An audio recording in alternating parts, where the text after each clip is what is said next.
Chapter का नाम क्या है बच्चा? खाद्य उत्पादन में वृद्धि की कार्यनीति। ठीक है, अब जरा चैप्टर का नाम पहले समझे हम लोग।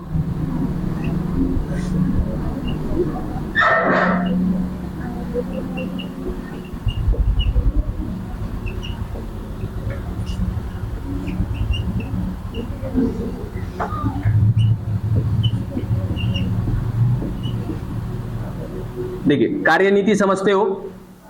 कार्यनीति मतलब कि कुछ हम कदम उठाने वाले हैं, कुछ स्टेप्स लेने वाले हैं, कुछ तरीके अपनाएंगे। ठीक है, किसके लिए? खाद्य उत्पादन के लिए।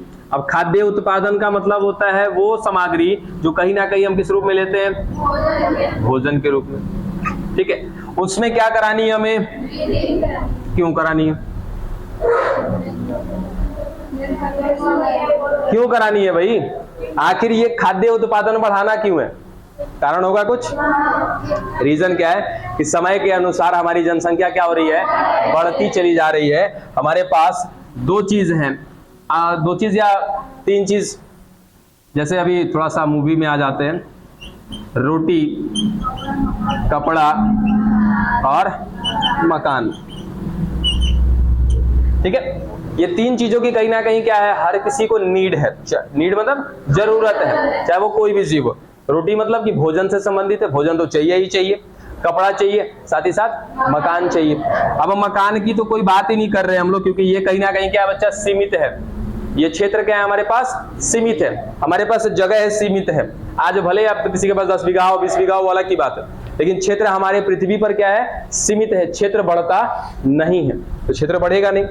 कपड़ा वो उत्पादन पर आप पे डिपेंड करता है, लेकिन मुख्यतः हमें किस बात पर बात करनी है? भोजन, रोटी। ठीक है, हमें चाहिए क्या बच्चा? भोजन। क्योंकि समय के अनुसार क्या हो रही है? हमारी जनसंख्या बढ़ती जा रही है, और किसी भी तरीके से हमें कुछ कार्यनीति अपनाने, कुछ तरीके अपनाने हैं, और ऐसे तरीके अपनाने, ऐसे टेक्निक्स अपनाने हैं जिससे कि खाने पीने की सामग्री में क्या कर पाए हम लोग? वृद्धि कर पाए। तो ये तो रहा चैप्टर का सारांश। ठीक है, अब उसके बाद इसमें मुख्यतः यदि हम बात करें तो क्या क्या चीजों को शामिल कर सकते हैं खाद्य उत्पादन के रूप में, या खाद्य पदार्थ के रूप में आप क्या क्या चीजें लेते हैं? बहुत सारी चीजें हैं। जैसे दो तरह की चीजें आएंगी। सबसे पहला कि कुछ ऐसे लोग होते हैं जो शाकाहारी होते हैं। ठीक है, तो शाकाहारी हैं तो सबसे पहले वही लोग किस पर जीवित हैं? पादप पर। कुछ क्या है? मांसाहारी हैं, वो जीवित है किस पर? जंतु पर। अब कोई ना कहना कि सर हम सर्वाहारी हैं। ठीक है, तो सर्वाहारी होगा तो दोनों पर जीवित है, यानी कि दोनों पर आधारित है। कुछ ऐसे लोग हैं जो मांस मछली भी खाते हैं। ठीक है, और कुछ ऐसे हैं जो कि केवल और केवल पादप पर निर्भर है, भोजन के रूप में कहीं ना कहीं वो पादप को ही लेते हैं। ठीक है, अब हमें क्या करना होगा बाबू कि जनसंख्या तो बढ़ रही है। ठीक है, जनसंख्या दिन प्रतिदिन बढ़ती जा रही है। जनसंख्या बढ़ने के पीछे का कारण हम लोग पिछले चैप्टर में पढ़ चुके हैं। एक तो पिछले चैप्टर में देखा हमने कैसे जनसंख्या हमारी बढ़ रही होती है। इसके जनसंख्या के बढ़ने के लिए कुछ ना कुछ क्या होते हैं? कारक होते हैं। जैसे मृत्यु दर हमारे यहाँ घट रहा है, जन्म दर बढ़ रहा है, आवास ज्यादा हो रहा है, प्रवास कम हो रहा है। ये मुख्यतः 4 कारक हैं जो जनसंख्या को नियंत्रित करते हैं। ठीक है, चलिए अब बेसिकली क्या है कि हमारा जनसंख्या चलो बढ़ता जा रहा है, बढ़ता जा रहा है। ठीक है, तो हमें क्या करना होगा कि जो पादप हम भोजन के रूप में ले रहे हैं, इसका उत्पादन भी क्या होना चाहिए? बढ़ना चाहिए। अगर उत्पादन नहीं बढ़ेगा, महंगाई बढ़ेगी। बात समझे? किसी चीज का यदि उत्पादन कम होता है, उसके रिस्पेक्ट में उसका रेट क्या हो जाता है? बढ़ जाता है। अभी देखो, अगर हमारे यहाँ का जो लोकल टमाटर है, सपोज जैसे रामपुर आसपास में होता है टमाटर, ठीक है, यदि हमारे यहाँ आसपास में टमाटर आना बंद हो जाए ना, तो जो बाहर के टमाटर आते हैं वो काफी महंगे मिलते हैं। होता है ऐसा? आसपास में यदि आलू का सीजन है तो आलू सस्ता मिलेगा। रीजन है कि पूरे मार्केट में, मंडी में क्या आलू भरा पड़ा है, लेकिन जैसे ही हमारे आलू का सीजन खत्म होता है, हमारे यहाँ आलू की खेती बंद हो जाती है, तुरंत जब मार्केट में बाहर का आलू आने लगता है तो क्या हो जाता है? वो महंगा हो जाता है। तो जाहिर सी बात है कि हमें जनसंख्या तो बढ़ रही है, जनसंख्या बढ़ रही है, उसके अनुसार हमें क्या करना होगा? खाने पीने की सामग्री जैसे पादप की उत्पादन क्षमता को या उत्पादकता को भी क्या हो रहा? बढ़ाना पड़ेगा। साथ ही साथ जो जंतु हैं, अब जंतु से केवल हम मांस मछली नहीं लेते, दूध भी आता है। ठीक है, दूध क्या है? हमारा एक बेसिक नीड है दूध। ठीक है, तो दुग्ध की मात्रा बढ़नी चाहिए। ठीक है, किसी भी आधार पे दूध हमारा बढ़ना चाहिए। गाय भैंस रखा है घर पे तो normally 1 litre 2 litre 3 litre 4 litre ऐसे देने वाली दूध होती है गाय, ठीक है, गाय हो या भैंस। अब उसकी उत्पादक क्षमता बढ़नी चाहिए, कैसे बढ़ेगा, क्या होगा, उन सब बातों पर देखेंगे हम लोग। तो मुख्यतः हमें क्या क्या चीजों पर ध्यान देना है कि जंतु के उत्पादक क्षमता को बढ़ाना है और पादप के उत्पादक क्षमता को बढ़ाना है। क्यों? क्योंकि बढ़ती जनसंख्या के साथ साथ भोजन तो बढ़ाना पड़ेगा, नहीं बढ़ाएंगे तो फिर कहीं ना कहीं क्या हो जाएगा, अकाल वाली स्थिति आ जाएगी, या तो क्या बढ़ेगी, हमारी महंगाई बढ़ेगी। ठीक है, चलो, ये महंगाई ऐसे ही होता है, कैसे होता है, अब सही है। चल, अब इसके लिए क्या क्या चीजें हमारे पास बढ़ाने के, सॉरी बढ़ाने के लिए नहीं, मतलब इसको बढ़ाने के लिए, महंगाई नहीं, तो उत्पादन हमें बढ़ाना है। उत्पादन बढ़ाने के लिए क्या क्या कर सकते हो जरा बताओ। केवल पशु पालन करने से हो जाएगा? बताओ जरा, क्या केवल हम पशुपालन कर लेंगे तो पशुपालन से हो जाएगा? देखो यहाँ पे ना एक वर्ड लिख रखा था कुछ देर पहले, कार्यनीति। कार्यनीति हमें जाननी है। देखो पशुएं हम भी पालते हैं, एक डेटा आपको मिलेगा लगभग, मतलब 1-2 टॉपिक पढ़ेंगे तो आगे मिलेगा क्या, कि हमारे भारत में और चाइना में, ठीक है, इन दोनों को मिलाकर के बात करेंगे तो एक वर्ड होता है क्या, पशुधन। देखिए धन बाबू बहुत प्रकार का होता है, ठीक है, कुछ धन, ये बात नहीं करो, एक राजधन भी है, वही बात कर रहे थे। देखिए धन जो होते हैं बहुत प्रकार के होते हैं। कुछ लोगों ने 10-20 बीघा जमीन खरीद के रखा है, वो भी क्या है, धन के रूप में। अब कुछ लोगों के पास मवेशी है, मवेशी मतलब कि गाय भैंस बहुत ज्यादा है, तो वो भी क्या कहलाएगा, वो पशु धन कहलाएगा। तो हमारे भारत में और चाइना में अगर दोनों जगह पे मिलाकर के बात करें तो पशुधन जो है बच्चा, वो पूरे कुल देशों का कितना है, 70%। यानी कि हमारे पृथ्वी पर जितने भी देश हैं उन सब देशों में से केवल 2 ऐसे देश है, आपके भारत और चाइना, जिनके पास 70% मवेशी तो यहीं पर है, 70% जानवर यहीं पर है, जिनसे क्या मिलने वाला है, हमको उत्पादन मिलने वाला है, कुछ ना कुछ प्रोडक्ट मिलने वाला है, दूध मिलने वाला है, मीट मिलने वाला है, अंडा मिलने वाला है, जो भी। अच्छा ये भी नहीं, पशुपालन में ये मत समझिएगा केवल गाय भैंस को पालते हैं, गाय भैंस, मुर्गा मुर्गी है ना, सुअर बकरी, ठीक है, भेड़, मछली, ये सब आता है, मधुमक्खी, रेशम का कीट जो होता है, ये सब का क्या आता है, पशुपालन में ही आता है। ठीक है, तो ये सब मिलाकर के पूरे के पूरे 70% है। लेकिन उत्पादन कितना मिलता है जी, मान लीजिए है 70%, तो कम से कम 70% है तो 70% उत्पादन मिलना चाहिए ना, लेकिन मिलता कितना है, 25%। अब बताओ, प्रॉब्लम तो है। यानी कि हमारे पास गाय भैंस तो बहुत है, जानवर तो बहुत है उत्पादन करने वाले, लेकिन हमारे पास उत्पाद उतना नहीं पहुंचता है। हमारे पास खेत है, खेती करते हैं। अच्छा कभी ऐसा सुने हो पिताजी लोग जिनके यहाँ खेती होती है ना, तो वो कहते हैं ऐसे, क्या बोलते हैं, इतना मन बीघा है, 40 मन बीघा गया, 50 मन बीघा गया। इसका मतलब क्या, ये उत्पादन क्षमता है कि 1 बीघा खेत में 40 मन गेहूं है। 1 मन का मतलब होता है 40 किलो, ठीक है, तो 40 मन हुआ है, 50 मन हुआ है। अब किसी के खेत की बात कर रहे हैं कि 20 मन हुआ है 1 बीघा में, या किसी में 40 मन हुआ है। क्यों? किसी के खेत में 20 मन हुआ है 1 बीघा में, या किसी के खेत में 40 मन हुआ है। इसका मतलब क्यों ऐसा है, क्यों है? रीजन उपजाऊ क्षमता, ठीक है, उपजाने का तरीका, उसके बाद जिस बीज का इस्तेमाल किया है वो बीज की वैरायटी, ये सब कुछ मायने रखती है। उसके बाद असल मुख्य कारण है इसका कि खेती करने का तरीका कैसा है आपका, है ना, आपका खेती करने का तरीका सबसे बड़ा मायने रखता है। तो कुल मिला जुलाकर हमें क्या करना है बच्चा, उत्पादन क्षमता को बढ़ाना है। 70% हमारे पास है, उसके बावजूद भी 25% ही हम लोग उत्पादन कर पाते हैं। इसके पीछे जो कारण है वो क्या, कि हमारे पास तरीके जो हैं वो पुराने हैं। आज भी हमारे पास घर में गाय 2 है, लेकिन कोई 1 लीटर देती है, कोई 2 लीटर देती है। और सोचो कि वही 1 गाय अकेले अगर 10 लीटर का दूध देगी तब तो कहीं ना कहीं उत्पादन क्या हो जाएगा, बढ़ जाएगा। अभी हर साल हमारे खेत में 20 मन होता है। अगर हमने टेक्नोलॉजी का इस्तेमाल कर लिया, इस चैप्टर में आएगा, कुछ टेक्नोलॉजी भी देखेंगे, है ना, कि कुछ टेक्नोलॉजी का इस्तेमाल कर लिया, कुछ ऐसे तरीके इस्तेमाल कर दिए कि जो अब 20 मन हो रहा था हमारे खेत में, अब सीधा 50 मन होने लगा। क्या उत्पादन क्षमता बढ़ जाएगा क्या? ठीक है, तो कुल मिला जुला कर इस चैप्टर में यही देखना है हमें कि कैसे उत्पादन क्षमता बढ़ानी है, क्या क्या तरीके हमें अपनाने। ठीक है, के लिए कला अब निपुणता का मतलब क्या होता है? किसी चीज को नहीं जानना, जानना। किसी काम में यदि हम माहिर हैं तो उसको क्या कहेंगे कि हम इस काम में निपुण हैं, निपुणता है हमारे अंदर, ठीक है। यानी कि किसानों के अंदर क्या है, कुछ एक अपनी क्षमता है, खेती करने की निपुणता है। साथ ही साथ यदि वैज्ञानिक भी इसमें शामिल हो जाए, एक तो ये ब्लॉक आपका थोड़ा सा शामिल रहता है खेती गृहस्थी में। ब्लॉक से खाद वगैरह मिलता है, बीज मिलता है, आपको अच्छे क्वालिटी का बीज मिलता है। ब्लॉक से जाकर के आप लाओगे, आपको कुछ तरीके बताए जाएंगे। अब वो तरीका कोई अपनाता नहीं है, रीजन है कि सबको लगता है कि वो तरीका गलत होगा। अब ब्लॉक्स में आपके कृषि विज्ञान के कुछ एक दो लोग हैं, वो लोग आपको खेती करना सिखाते हैं। वो लोग बताते हैं कि ये गेहूं का बीज ले जाइए, सीजन आने पे आपको गेहूं का बीज दे दिया, ठीक है। अब उसको कहेगा ना कि गेहूं को एक बीता पे आपको लगाना है, कोई लगाएगा ही नहीं, कोई नहीं लगाएगा, सीधा कहेगा गेहूं में पातर हो गई।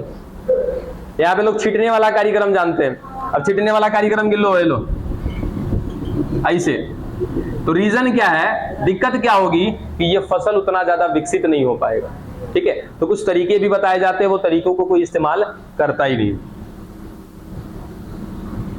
तो कहीं ना कहीं खेती में हमें अगर उत्पादन बढ़ाना है तो किसान के साथ साथ किसको शामिल करना पड़ेगा, वैज्ञानिकों को। वैज्ञानिकों को कहने का मतलब कि वैज्ञानिक तरीकों को शामिल करना पड़ेगा, तब जा करके। दूसरा, कितने लोग डाई समझते हो? यूरिया, पीछे सब जानता है, वो लोग खेती से जुड़ा हुआ है, ठीक है। तो डाई हो गया, यूरिया हो गया, ये सब क्या है, खाद है, ठीक है। इन खादों का इस्तेमाल करते हैं खेती में, ठीक, जबकि ये सब का इस्तेमाल करना ही नहीं है खेती। इन सब से क्या होता है, आपकी मिट्टी की उपजाऊ क्षमता कम होती है। अच्छा, कितने लोग समझते हो जल धारण क्षमता? बताइए बच्चा, जल धारण क्षमता क्या है? बिल्कुल सही है कि मिट्टी जो है कितनी मात्रा में जल को अपने साथ जोड़ के रखती है और कितने समय तक रखती है। इन दोनों को मिलाकर के कहते हैं क्या, जल धारण क्षमता। अब मान लिया जाए कि अगर मैं इस रुमाल को पानी से भिगो दूं तो कुछ तो अमाउंट ये एब्जॉर्ब करेगा ना। मान लो 50 ग्राम जल क्या करेगा, ये सोख लेगा। हो सकता है कि 2 घंटे तक इसमें पानी बना रहे, तो ये क्या कहलाएगी, इसकी जल धारण क्षमता कहलाएगी। अब मान लो कि बालू है, ठीक है, आपके घर के आसपास कहीं बालू वगैरह में ले जाके 1 गिलास पानी तनी फेंक के देखो तो कहाँ जाएगा वो, तुरंत नीचे चला जाएगा। पानी बालू सूखता नहीं है, उसको क्या करेगा, नीचे स्तर में भेज देगा। यानी कि बालू के पास जल धारण क्षमता बिल्कुल भी नहीं होती है। अच्छा, इसमें भी देखो तरीका लगाया जाता है, जैसे खीरा की खेती की जाती है, खीरा के बाद तरबूज का, उसके बाद खरबूज का। इन सबको पानी रेगुलर चाहिए, लेकिन बहुत थोड़ा सा चाहिए। पानी क्या चाहिए, रेगुलर, यानी कि सुबह शाम पानी चाहिए, लेकिन बहुत थोड़ा सा, कुछ समय के लिए। क्योंकि खेत में अगर पानी लग जाएगा तो तुरंत ही पौधा खराब हो जाएगा। इसीलिए जब भी देखोगे तरबूजा का, खीरा का, ककड़ी का, ये सब का खेती ना बलुवट क्षेत्र में किया जाता है। बलुवट क्षेत्र यानी कि नदी के किनारे, नदी के किनारे में खेत पूरा बढ़िया से पटा भी दोगे ना, 1 घंटे बाद जाके देखोगे तो पानी का पानी सारा का सारा क्या हो जाएगा, सूख जाएगा, ठीक। तो कहीं ना कहीं हम जो आज खाद का इस्तेमाल कर रहे हैं, हमें खाद का इस्तेमाल नहीं करना है, किसका इस्तेमाल करना है, वर्मी कंपोस्ट। कितने लोग समझते हो वर्मी कंपोस्ट? वर्मी कंपोस्ट, अरे बउआ सब तो लोग कैसे पहुंच गया यहाँ तक जो वर्मी कंपोस्ट नहीं जानते हो। हाँ, प्राकृतिक रूप से या जैविक खाद को क्या कहते हैं हम लोग, वर्मी कंपोस्ट। जैसे उसमें मिट्टी होगा, मिट्टी के साथ साथ गोबर होगा, और उसके साथ साथ उसमें केचुआ भी रख देंगे, और वो सब केचुआ क्या करेगा, उसको खाता जाएगा, सड़ाता जाएगा, वो सब मिला करके क्या कहते हैं हम लोग, वर्मी कंपोस्ट। तो वर्मी कंपोस्ट हमारे खेत के लिए ज्यादा उपजाऊ क्षमता लाता है। पशुपालन का संबंध पशुधन जैसे भैंस, गाय, सुअर, घोड़ा, भेड़, ऊंट, बकरी आदि के प्रजनन तथा उनकी देखभाल से होता है। यानी कि हमें पशुपालन में क्या क्या चीजें ध्यान देनी होती है कि उनका पालन तो कर रहे हैं, ठीक है, लेकिन पालन में कुछ बिंदु आते हैं, जैसे इनका रख रखाव, है ना। रख रखाव कहने का मतलब इनका ध्यान रखना है, इनकी तबीयत तो नहीं बिगड़ रही है, ठीक है, इनको कितना खाना चाहिए, कितना खाना नहीं चाहिए। दूसरा, इनका मुख्य बिंदु है क्या, प्रजनन। असल बिंदु यही है। क्यों? क्योंकि यदि इसके प्रजनन पे हमने ध्यान दिया तो इसकी अगली जो पीढ़ी होगी वो पीढ़ी कैसी हो सकती है, उच्च नस्ल की हो सकती है, ठीक है। और मान लिया जाए कि सपोज हमारे पास गाय है, अभी आएगा ये टॉपिक, गाय है, ठीक है। अब गाय हमारी जो है 2 लीटर दूध कर रही है पर डे,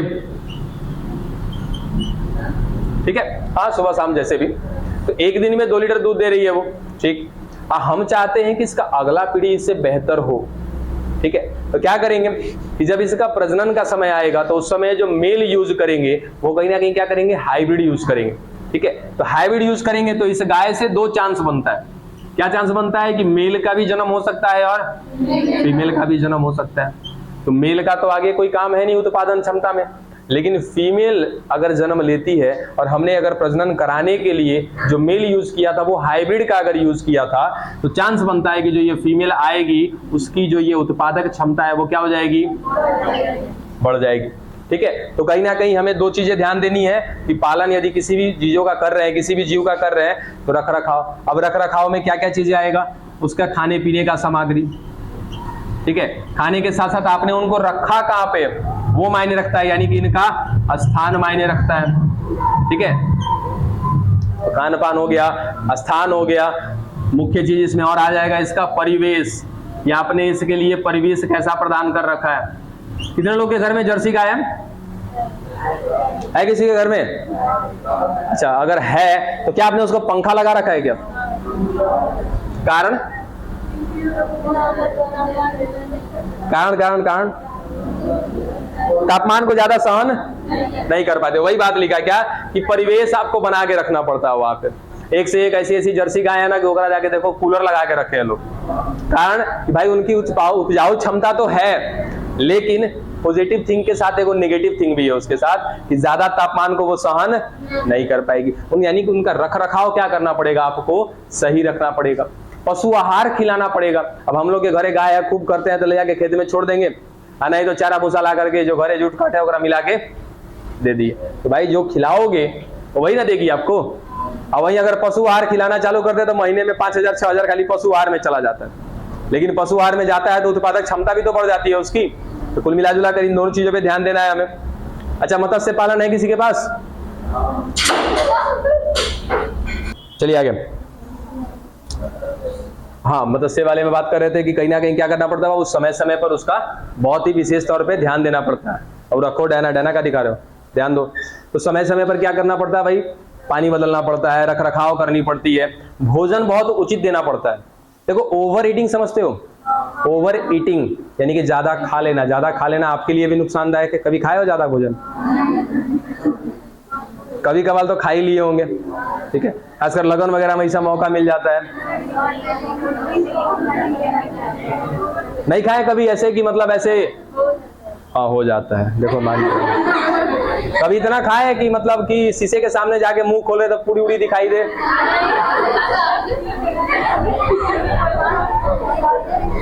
नहीं खाए कभी? अच्छा, वो एक सीन में देखा था हमने, वो आनंद मोहन पहचानते हो, भोजपुरी का एक कलाकार है, तो इतना खा लेता है, पेट फुला उला के डॉक्टर के पास जाता है, तो डॉक्टर जब चेक करता कहता कितना खा लिया है ससुरा, पूरी दिख रहा है तुम्हारा। वही हाल है, ठीक। तो ओवर ईटिंग क्या होता है बाबू, हमारे लिए भी नुकसानदेह होता है और जिनका पालन कर रहे हैं हम लोग उनके लिए भी क्या होता है, नुकसानदेह होता है। बड़ी हिसाब से उनको रखना पड़ता है, भोजन बहुत उचित देना पड़ता है, नहीं तो अच्छा खासा नुकसान भी झेलना पड़ जाता है, ठीक है। उसके बाद कहीं ना कहीं कुक्कुट फार्म समझते हो, मेंशन है ना यहाँ पे, कुक्कुट फार्म। कुक्कुट फार्म का मतलब क्या होता है, मुर्गा पालन या मुर्गी पालन, ठीक है। तो मत्स्य को मत्स्य पालन ही कहते हैं या अच्छा मत्स्य, एक मिनट, मत्स्य माने क्या होता है?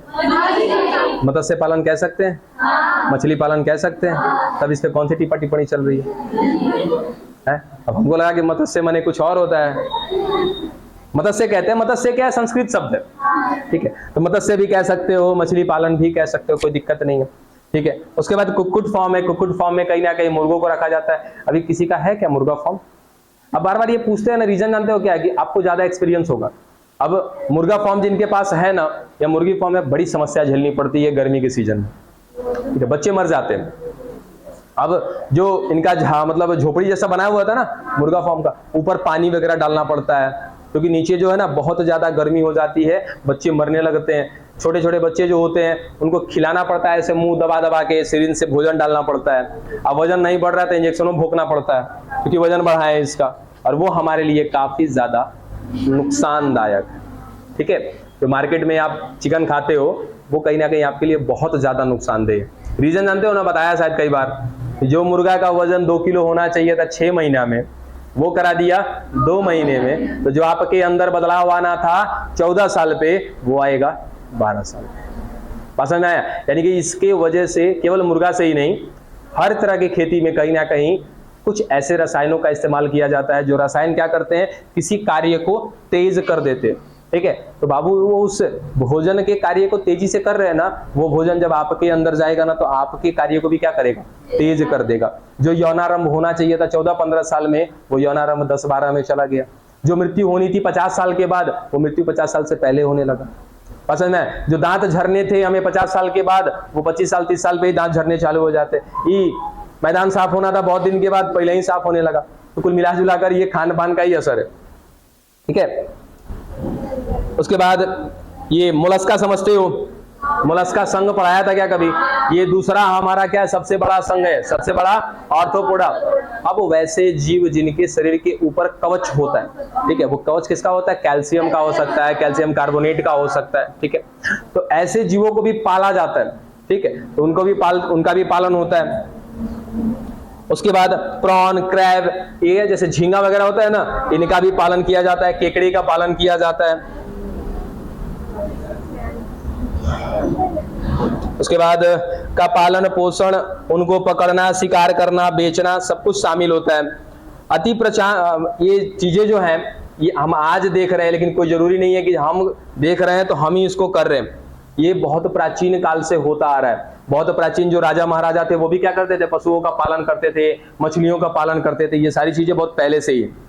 तो वही बात यहाँ पे भी मेंशन है क्या कि प्राचीन काल से मानव द्वारा जैसे मधुमक्खी का पालन, कीट, रेशम कीट का, झींगा का, केकड़े का, मछली का, पक्षी, सुअर, भेड़ आदि का उपयोग किया जा रहा है। क्या करने के लिए? पालन करने के लिए तथा उनसे उत्पाद को प्राप्त करने के लिए। अब क्या क्या उत्पाद प्राप्त कर सकते हैं? दूध प्राप्त करते हैं, अंडे, मांस, ऊन, रेशम, शहद इत्यादि को प्राप्त करते हैं हम लोग। ठीक है, अच्छा देखो अब यहीं पे मिला ना, एक गणना के अनुसार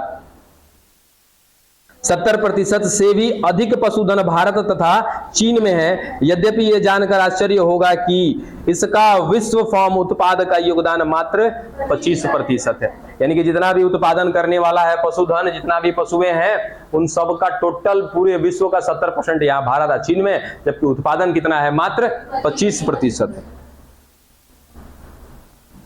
देखिए अब आगे सुनिएगा। डेयरी फार्म प्रबंधन में हम उन संसाधनों तथा तंत्रों के विषय में अध्ययन करते हैं जिससे दुग्ध की गुणवत्ता में सुधार तथा उसका उत्पादन बढ़ता है। दुग्ध उत्पादन मूल रूप से फार्म में रहने वाले पशुओं की नस्ल की गुणवत्ता पर निर्भर करता है। अच्छी नस्ल जिसमें उच्च उत्पादन क्षमता वाली अच्छी नस्ल क्षेत्र की जलवायु परिस्थिति के तहत का चयन तथा उनके रोगों के प्रतिरोधक क्षमता का महत्वपूर्ण माना जाता है। देखिए क्या क्या चीजें आप ध्यान दे सकते हैं। यदि डेयरी फार्म आप खोल रहे हैं या फिर डेयरी फार्म का उत्पादन अगर देख रहे हैं तो आपको उसमें क्या क्या चीजें देखनी पड़ती हैं। हमें कुल मिलाजुलाकर क्या करना है बच्चा? उत्पादन बढ़ाना है। और उत्पादन बढ़ाने के लिए यदि हम अभी फार्म से संबंधित देख रहे हैं, कैसा फार्म देख रहे हैं? Dairy farm. Dairy farm. अब डेयरी फार्म में किसको रखते हैं? वैसे जीवों को रखते हैं, वैसे जंतुओं को रखते हैं, वैसे पशुओं को जिनसे क्या प्राप्त होगा? हमें दुग्ध प्राप्त होगा, या फिर दुग्ध से संबंधित कुछ और पदार्थ प्राप्त होंगे, वस्तुएं प्राप्त होंगी।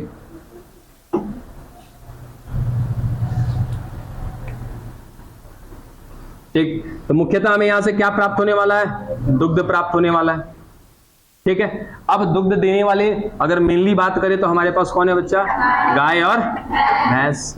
इनका ही दुग्ध सभी लोग सेवन करना उचित समझते हैं। ठीक है, इसके अलावा तो शायद ना।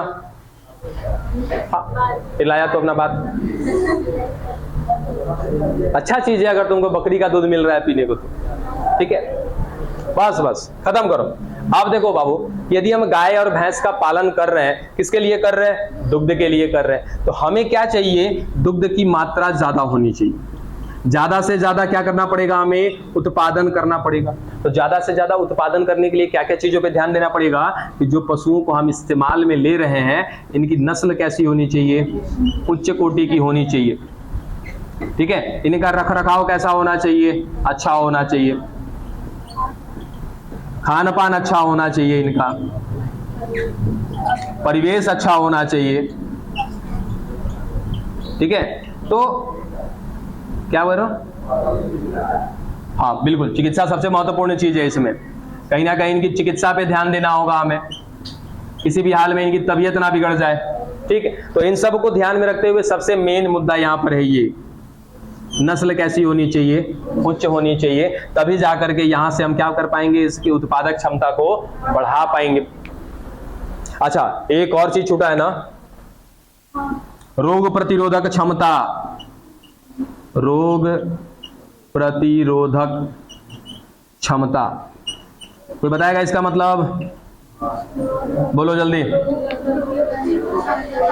भाई। अगर हमने गाय भैंस रखा है और तुरंते तुरंते बीमार पड़ रही है तो वैसा गाय भैंस से हम डेयरी फार्म नहीं चला पाएंगे, है ना। हमको ध्यान देना है क्या चीज पर, उत्पादन पर। और उत्पादन कराने के लिए क्या चाहिए, उच्च नस्ल चाहिए। और उच्च नस्ल को हम लेकर के आ जाएंगे, फिर इन तीन चीजों को हमें ध्यान देना है। इनका रखरखाव अच्छा होना चाहिए, खान पान अच्छा होना चाहिए, परिवेश इनका अच्छा होना चाहिए। अब हमें गाय से दो चीज की डिमांड है, या भैंस से दो चीज की डिमांड कि भाई अच्छे नस्ल की होनी चाहिए, और सबसे मेन मुद्दा यहां पर ये, उनके पास रोग प्रतिरोधक क्षमता होनी चाहिए कि यदि किसी प्रकार का कोई रोग हो रहा है इनको, तो उसको सहने की क्षमता है। जैसे हमारे पास क्या है, हमारा इम्यून सिस्टम, वैसे ही इस गाय का या भैंस का इम्यून सिस्टम क्या होना चाहिए, तगड़ा होना चाहिए। ऐसा नहीं कि थोड़ा भी मौसम बिगड़ा इसकी तबीयत बिगड़ गई, थोड़ी सी भी कोई बीमारी आई ये परेशान। ऐसी स्थिति में आपका व्यवस्था पूरा का पूरा गड़बड़ हो जाएगा। यानी कि उत्पादन हमें अगर ज्यादा से ज्यादा चाहिए तो सबसे मेन मुद्दा हमारे लिए क्या है, उच्च नस्ल होना चाहिए। दूसरा, रोग प्रतिरोधक क्षमता होनी चाहिए। किसके लिए, डेयरी फार्म के लिए, जिन पशुओं का इस्तेमाल में ले रहे हैं उनके लिए। हाँ, अब ये चीज आप बुक में देख लीजिए, अगर है तो अंडरलाइन कर लीजिए, अन्यथा लिख लीजिएगा।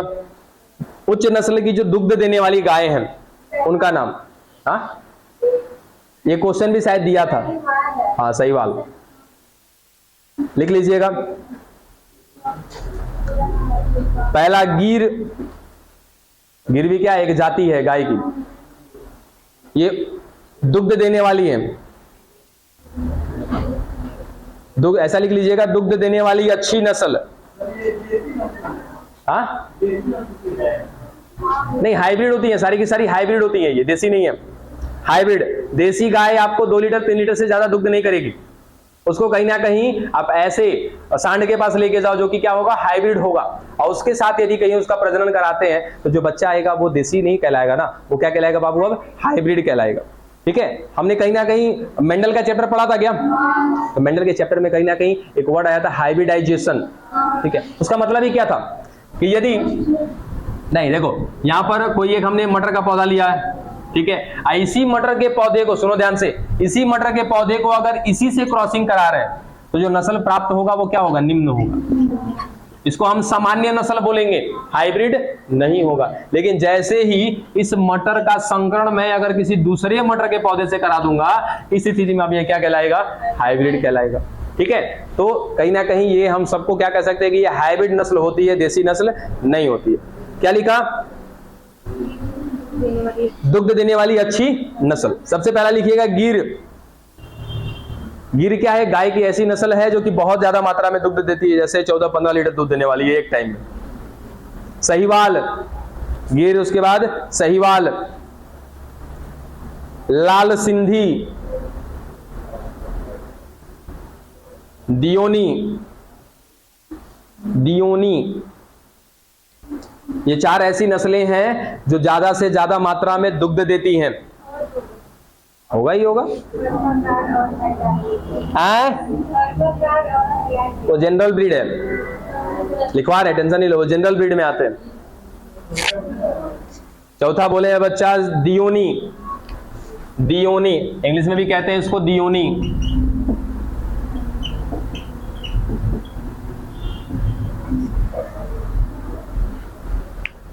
आपने जो थारपारकर बोला ना, वो एक सामान्य नस्ल में आती है। ठीक है, वो भी दुग्ध देती है, अच्छा ऐसा नहीं है, लेकिन वो थोड़ी सी सामान्य हो जाती है। हो गया दुग्ध देने वाली।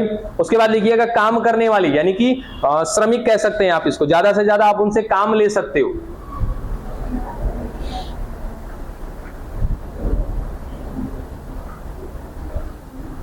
गाय से काम भी लिया जाता है ना।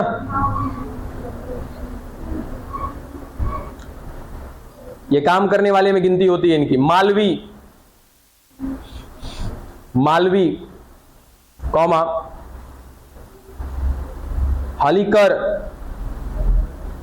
हाँ हलीकर, नागोरी, नागोरी, कंगायम, कंगायम, ये 4 ऐसी नस्लें हैं जिनका उपयोग काम करने में लिया जाता है, इनसे काम कराया जाता है। बहुत ज्यादा मात्रा में ये बोझा वगैरह ढो सकती हैं, ठीक है। अब कहोगे सर इनका इस्तेमाल, गाय का इस्तेमाल बोझा ढोने में किया जाता है? बिल्कुल किया जाता है। क्या बच्चा? आज भी होता है, आज भी होता है। पहाड़ी क्षेत्रों में चले जाओ, पहाड़ी क्षेत्रों में चले जाओ, जानते हो क्या किया जाता है? पहाड़ पे जब जाएंगे ना तो 100-200 गाय एक साथ में लेके चले जाएंगे लोग। पहाड़ पे ले जाएंगे, 10 दिन 20 दिन ऊपर ही रहेंगे, उधर ही चराएंगे। जैसे बरसात का मौसम आ गया ना, अब इस सीजन में ऊपर क्या होगी, हरियाली होगी, तो उनको लेके चले जाएंगे चराने के लिए, ठीक है। और उसके बाद हो सकता है कि 1 आध महीने के लिए भी चले जाए लोग, सीधा पिसान अपना लेके जाते हैं, ऊपर ही बनाते खाते हैं, ठीक है। और जब उधर से लौटेंगे ना जंगल से, पहाड़ से, तब सूखा सूखा टहनी वगैरह सब काट देंगे और उसी पे लाद देंगे, ठीक है। तो गई ऊपर, 1 महीने का अपना घर का चारा भी बच गया, चराने का काम ऊपर हो गया, और ऊपर से जब लौट रहे हैं तो जो भी आपका काट फूट के उसके शरीर पे डालना है डाल दिए, वो लेकर के चलिए। एक सामान्य गाय ऐसा नहीं कर सकती। अब घर पे सोचो जर्सी गाय रखे हैं और उसके लिए कूलर लगा के रखे हैं, वो कितना बोझा ढोएगी तुम्हारे लिए, सोच लो। खौस से बैठ ना जाएगी वो है। चलो उसके बाद लिखिए सामान्य नस्ल, हरियाणा, जगह का नाम तो है ही हरियाणा, लेकिन एक नस्ल का नाम भी है, हरियाणवी गाय भी बोल देते हैं उसको, या हरियाणा। ओंगोल, ओंगोल, ओंगोल, ओंगोल, हाँ ओंगोल हो गया। नेक्स्ट कंकरेज, कंकरेज, और लास्ट लिखिएगा थार परकर, थार परकर, हाँ गाय की नस्ल है बच्चा। ये सामान्य में गिनती होती है इनकी, ये भी नॉर्मली 7 लीटर 8 लीटर का दूध देती है ये लोग भी। सबसे उच्च नस्ल जो आपने ऊपर लिखा है वो नॉर्मली 14-15 लीटर देती है। एक बार ना पता है मथुरा में थे हम लोग, तो वहां पे वही सहीवाल गाय थी। सहीवाल की थोड़ी सी हाइट भी कम होती है, हेल्थ होता है उनका अच्छा खासा। तो अब जिनका था ना, हम लोग वो मथुरा या वृंदावन कहीं गए थे घूमने के लिए, पिछली बार ही गए थे, तो जिनके पास था, हम लोग जहाँ पे ठहरे हुए थे उसके बगल में ही मतलब पशुपालन लोग करते थे, शहरों में ऐसा ही होता है। तो एक अपना एरिया था, वहाँ पे रखे थे, तो गाय बहुत अच्छी अच्छी थी। तो मैं बोला उनसे, जो जिनका वो खटाल था, बोला थोड़ा सा घूम ले क्या अंदर? बोला ठीक है जाइए घूम लीजिए। तो उन्हीं से आगे पूछे ना, तो अंदर जब हम गए तो लगभग मेरे ख्याल से 4 या 5 समय बज रहा था शाम का। अंदर गए तो गाय जहाँ पे खड़ी थी ना, ऑटोमेटिक उसके थान से दुग्ध चू रहा था, ठीक है। जब उसको बोले तो हाँ, बोला हाँ भैया क्या करें, समय जैसे ही होता है, अगर दूध नहीं निकालेंगे इसके थान से ना तो ऑटोमेटिक इसका दूध गिरने लगता है। मुझे दूध कितना देती है? तो बोला 16.5-17 लीटर दूध देती है एक टाइम में। सोचो एक टाइम में 16-17 लीटर दिन का रह सकती है, कोई दिक्कत नहीं है। बशर्ते बार बार हम लोग बात करते हैं ना कि रख रखाव अच्छा होना चाहिए, खान पान अच्छा होना चाहिए, उनका परिवेश अच्छा होना चाहिए, यानी कि उनके लिए आपको पूरा मिला जुलाकर अनुकूलित परिवेश देना पड़ेगा। जो उनकी डिमांड है वो देना पड़ेगा। कभी घर पे कुत्ता पाले हो, हाँ, अपने कुत्ते को सेव दोगे कभी खाएगा? नहीं खाएगा। और जो हाइब्रिड वाला कुत्ता है ना, सुकुआर होता है। अब वो चोर आएगा, चोरी कर लेगा, चुपचाप बैठे रह जाएगा, लेकिन शकल सूरत इतना भयंकर होता है जैसे लगेगा खा जाएगा। उस सबको जाके देखो काजू किशमिश खिलाता है, खाता है लोग। चोर आएगा, चोरी करेगा, चला जाएगा, उसे कोई फर्क ही नहीं पड़ेगा। सुस्त में क्या है, ठीक है। तो मिला जुला करके जो उनके लिए अनुकूलित परिवेश है, जो उनका खान पान है, वो आपको देना पड़ेगा। रहेंगे क्यों नहीं? क्या लगता है कि हम लोग यहाँ पर, अच्छा धान की खेती इस समय में करते हैं क्या? क्या बाद में नहीं की जा सकती? क्या की जा सकती? उसका दर क्या हो जाएगा? कम हो जाएगा, ठीक है। अब इसके बाद मान लो बरसात के बाद तो कभी बारिश होगी नहीं। धान की खेती में बारिश की मात्रा बहुत ज्यादा होनी चाहिए। बारिश से मतलब नहीं है, पानी ज्यादा से ज्यादा चाहिए। अब खेती कर रहे हैं, अगर पटान करके करेंगे खेती ना बाबू तो संभव ही नहीं हो पाएगा खेती। हम लोग कहीं ना कहीं मौसम पर डिपेंडेंट है, इसीलिए इस सीजन में क्या कर ली जाती है, धान की खेती कर ली जाती है, और जब बारिश नहीं होता है तो गेहूं की खेती कर ली जाती है। अभी हम क्या चाहें तो गेहूं नहीं लगा सकते क्या, लगा सकते, लेकिन ज्यादा पानी होने से गेहूं खराब हो जाएगा। बात समझे? तो डिपेंड करता है कुल मिला जुला कर उसका अनुकूलित परिवेश कितना उसके लिए अनुकूलन आपने दे रखा है। ठीक है, क्या चीज, क्या चीज पर, चार्ट पर 4 बार होता होगा, हाँ करने वाले करते। अरे उतना दूर कहाँ जा रहे हो यार, रोहतास चले जाओ, रोहतास चले जाओ, मेरा ससुराल का इलाका, मैं खुद नहीं जानता था, मतलब कि धान का भी हम लोग, हंसी किस बात पे आ गई है? इसमें से बाकी लोग का ससुराल कभी नहीं बनेगा है? तो अरे भाई उम्र हो गई, शादी विवाह कर लिया, इसमें कौन सा कांड कर लिया क्या कोई, नहीं ना। सुनो, तो इधर ताराचंडी से एक रास्ता कटता है ना अंदर ही अंदर जाने का, उधर से मैं जब जा रहा था ना तो अभी अपने इधर में धान का बिया भी नहीं डलाया था, वहां धान कट रहा था, धान का बिया नहीं डलाया आपने, इधर उधर धान कट रहा है। तो जब ससुराल में गए तो पूछे हम अपने ससुर जी से, तो वो बताया कि इधर 2 बार धान होता है, एक वो धान काट के पीट के गाय भैंस को खिला दिया जाता है, और तुरंत एगो फिर बिया तैयार है, तुरंत वो जब रोपेगा तो हम लोग से 20 दिन पीछे रोपता है वो लोग। जैसे अभी हम लोग का लेट चल रहा है धान ना, अब वहां पे बोआ गया, सॉरी रोपा गया होगा, ठीक है, तो 2 बार हो जाता है। तो वही बंगाल कहाँ जा रहे हो, ये आसपास में देखो, रीजन क्या है, पानी का स्रोत वहां पे अच्छा है भाई, पानी की स्रोत आज हमारे एरिया में ही देख लो, अभी तक हम लोगों की खेती में बात करें तो 50% अभी खेती हुई नहीं है, 50% वैसे का वैसे पड़ा है। रीजन कि अगर मान लो डीजल वगैरह चला करके खेत में अगर पानी डाल के धान रोप भी दिए तो उसका बाद का है, बारिश हो नहीं रहा, जिंदा कैसे रखेंगे धान को, मर जाएगा। उससे बढ़िया है कि भैया रहने देते हैं, पड़ती रहेगा तो नुकसान तो नहीं जाएगा, खेत बोवा देंगे 1-2 बीघा तो 5-10 हजार का नुकसान हो चला जाएगा, ठीक है, तो वो अलग है। अच्छा, जिनके यहाँ पर पानी की सुविधा है उसका ध्यान जाकर देखो, मस्त बड़ा भी हो गया है। तो सब कुछ तो परिवेश पे डिपेंड करता है, सब कुछ अनुकूलित परिवेश पे डिपेंड करता है। अगर अनुकूलन है तो सब कुछ है, अनुकूलन नहीं है तो कुछ भी नहीं। अच्छा, कितने लोगों ने श्वसन मूल याद है? श्वसन मूल बताओ, खाली हाँ कहने से ना होगा, बताओ श्वसन मूल, जल्दी बताइए।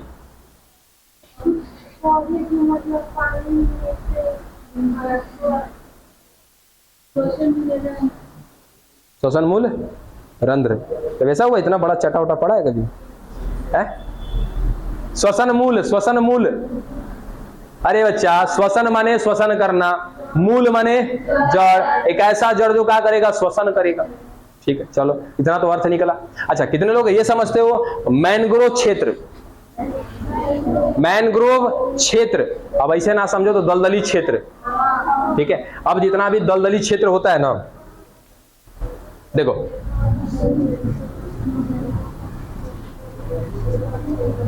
जितना भी दलदली क्षेत्र होता है तो वहां पे मिट्टी में जो है ना पानी की मात्रा ज्यादा हो जाती है, ठीक है, जिससे यहाँ की मिट्टी दलदल जैसी हो जाती है, ठीक है। अब दलदली क्षेत्र में जो पौधे होते हैं, ठीक है, मान लो ये पौधे हो गए।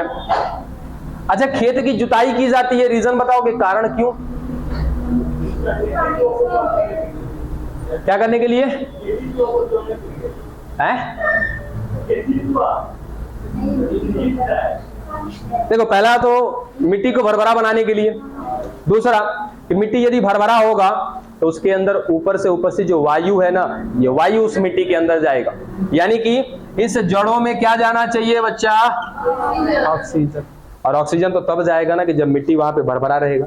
और यहाँ पे कैसा है, दलदली क्षेत्र है, तो दलदली क्षेत्र है तो दलदली क्षेत्र में ऑक्सीजन की हो जाती है बच्चा कमी, तो इसकी जड़ें जो है अपने आप को बचाने के लिए अपने अंदर लाती है अनुकूलन, आई लेकर के आ जाएगी अपने आप को बाहर आके झांकने लगेगी।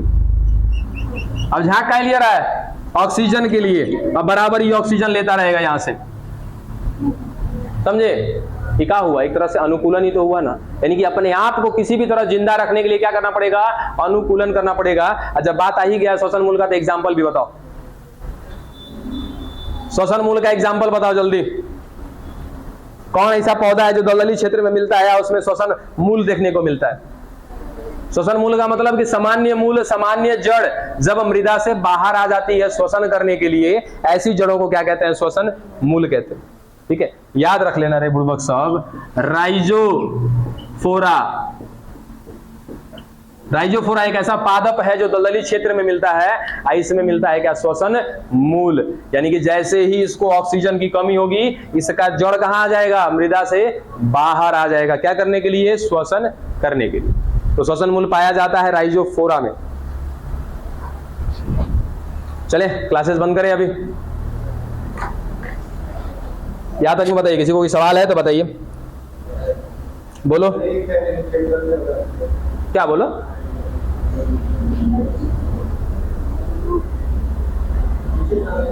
हाँ पूछो ना, बताओ। बताते। दुरुपयोग तो ना है इसका, लेकिन एक्स्ट्रा कोई भी चीजें यदि हम करते हैं तो जाहिर सी बात है कि उसका हमारे शरीर पर इफेक्ट तो आता है। ठीक है, हालांकि ये टॉपिक कुछ दिनों पहले था आपके सिलेबस में, अभी ये वर्ड ही गायब कर दिया गया। चलिए बताते हैं। हो गया? लिख लिया इसको। सवाल काफी पेचीदा है, समझिएगा। अच्छा, कितने लोग समझते हैं मास्टरबेशन, जिसको कहते हैं हम लोग शुद्ध हिंदी में हस्तमैथुन? इसका कुछ क्षण इसका कुछ शब्द जुड़ा हुआ है आपके एनसीईआरटी से, कुछ हद तक है, और शायद मैंने इस बार के सिलेबस में इस वर्ड को छोड़ दिया। ठीक है, या शायद बताया भी हो। तो सवाल आया, अरे सुनो तनिक सुनो, सवाल काफी निजी भी हो सकता है, काफी इंपॉर्टेंट भी हो सकता है, आपके जानने लायक है। ठीक है, जिनको लगे कि ना जानने लायक है तो निकल सकते हैं। ठीक है, अब हस्तमैथुन का मतलब क्या होता है? तो मैथुन समझते हो? मैथुन का मतलब होता है कि ये कि जब नर और एक मादा जब संभोग की क्रिया करते हैं, उसको कहते हैं क्या बच्चा? मैथुन। ठीक है, इस मैथुन की क्रिया के दौरान कहीं ना कहीं एक नर के शिश्नीय भाग से क्या निकलता है? वीर्य निकलता है। ठीक है, अब यदि ये वीर्य का स्खलन योनि भाग में होता है तो इस प्रक्रिया को क्या कहते हैं? मैथुन, या फिर क्या कहते हैं? Sexual reproduction. ठीक है, लैंगिक जनन कहते हैं, लैंगिक प्रजनन कहते हैं, या सॉरी लैंगिक जनन नहीं कहेंगे, लैंगिक प्रक्रिया कहते हैं। जब उस विधि से एक बच्चा जन्म ले लेता है तब उसको कहते हैं क्या? लैंगिक जनन। तो ये क्या कहलाएगा? सेक्स करना या कहीं ना कहीं संभोग करना, ये आपका लैंगिक जनन नहीं है, गलती से भी ना कहिएगा। क्या है? ये लैंगिक प्रक्रिया है, लैंगिक क्रियाकलाप है। ठीक है, तो ये तो एक नर और मादा के बीच में होगा, तब कहेंगे क्या? कि लैंगिक क्रियाकलाप है, सेक्सुअल इनहिबिशन हो गया। ठीक है, लेकिन जब एक नर या फिर एक मादा कहीं ना कहीं सेल्फ अकेले यदि अपने आप को संतुष्ट कर ले, यानी कि अकेले ही, ना तो किसी की जोड़ी की बात ही नहीं यहाँ पे, एक नर या एक मादा स्वयं अकेले इंडिविजुअल यदि अपने शरीर में उपस्थित वीर्य का स्खलन करता है कोई नर, तो ये प्रक्रिया क्या कहलाती है बच्चा? हस्तमैथुन कहलाती है। ठीक है, ये एक नर पर भी लागू होता है और एक मादा पर भी लागू, दोनों के दोनों हस्तमैथुन से क्रियाकलाप करते हैं, अपने आप को संतुष्ट करते हैं। ठीक है, लेकिन क्या इसका साइड इफेक्ट हो सकता है? क्या बताएंगे क्या साइड इफेक्ट होगा? बिल्कुल हिचकिएगा नहीं बच्चा, ये आपसे कहीं ना कहीं डायरेक्टली जुड़ा हुआ है निजी रूप में। क्या बच्चा? कमजोरी सा महसूस होगा, कह सकते हो कुछ समय तक। उसके अलावे इस पर एक मूवी बनी हुई है। ठीक है, अभी वो OMG 2 देखना चाहिए आप लोग को। OMG 2 आप लोगों से जुड़ा हुआ है। ठीक है, OMG 2, परेश रावल है, अक्षय कुमार भी है इसमें। ठीक है, तो एकदम से रियलिस्टिक लाइफ से जुड़ा हुआ है आपके, तो इसको देखना चाहिए, समझना भी चाहिए आप लोगों को। ये एजुकेशन से रिलेटेड मूवी तो बिल्कुल देखने चाहिए, खासकर वो मूवी जो कहीं ना कहीं सेक्सुअल डिसेटर से जुड़े हैं, सेक्सुअल से संबंधित जुड़े हैं, उन सभी चीजों को देखना चाहिए। अगर एजुकेशन से जुड़ा है तब की बात कर रहे हैं। ठीक है, तो वहां पे एक शब्द बताया गया था कि भाई मास्टरबेशन करना गलत नहीं है, इसको गलत तरीके से सोचना जरूर गलत होगा।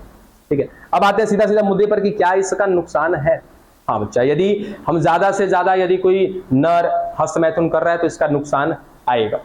सबसे पहला क्या नुकसान आएगा? तो वीर्य जो बनाने के लिए है एक हार्मोन की जरूरत पड़ती है। किसकी?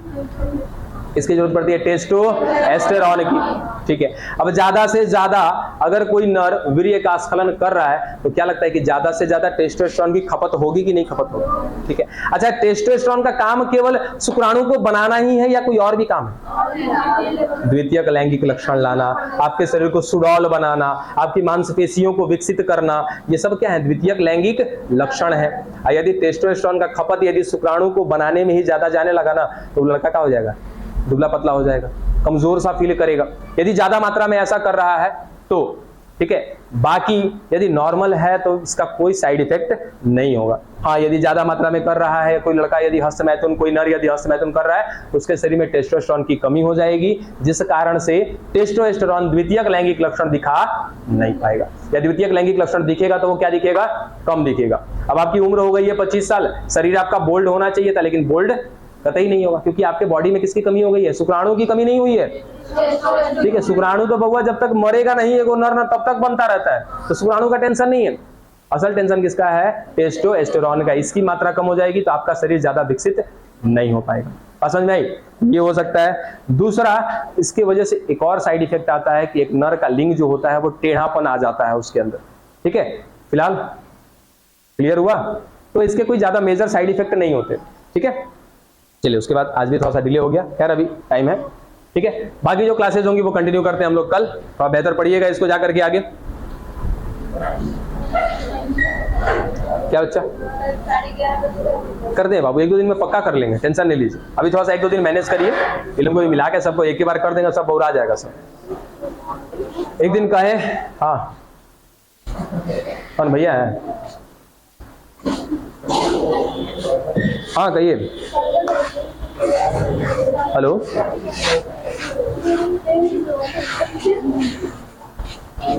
हेलो, आवाज नहीं आ रहा, बोलो 2 मिनट में कॉल करते हैं, बाहर निकल के हम लोग।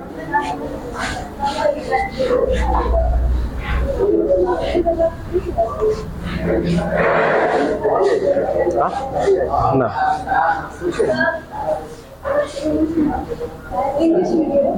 अच्छा कोई नहीं, ध्यान रखेंगे कल से हम। ठीक है, बताना चाहिए ना, हर एक वर्ड का इंग्लिश जरूर लिख देंगे बाबू। और रहा बात लैंग्वेज का तो बिल्कुल कहिएगा, लैंग्वेज भी बना देंगे हम।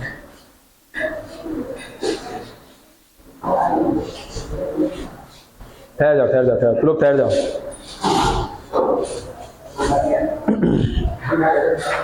तो बोलने से यही होना चाहिए, सवाल बहुत पेचीदा पूछा है लड़का। ठीक है, तो